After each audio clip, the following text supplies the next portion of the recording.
তো hello guys, আবার একটা নতুন ভিডিও নিয়ে চলে এসেছি। তো আমি চলে গিয়েছিলাম বন্ধুর বোনের জন্মদিনে। তো সেই ক্ষেত্রে ওখানে স্টার্টারে গিয়ে দেখি যে চিকেন রেশমি কাবাব, চিকেন টিক্কা ছিল। আমি তো লোভ সামলাতেই পারিনি, তো আমি খেয়ে নিয়েছি 1 প্লেট। আর এখানে ফুচকাটাও খেয়ে নিলাম। আর বুফে সেটআপটা তোমরা দেখে নাও। বুফেতে যেই মেন আইটেমগুলো ছিল তার মধ্যেই দেখাচ্ছি।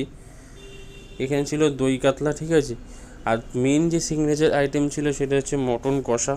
তো সুন্দর লেগেছে আমার মটন কষাটা, হেভি লেগেছে। রেয়াজি পিসেস করা ছিল, তো সুন্দরভাবে যে কেটেছে মটনগুলো, খুব সুন্দরভাবে কেটেছে আর ভাঙেও নি মটন। আর এখানে আছে তোমার আফগানি রাইস, এটার সাথে হেভি ভালো লাগছিলো জোরজোরে রাইস।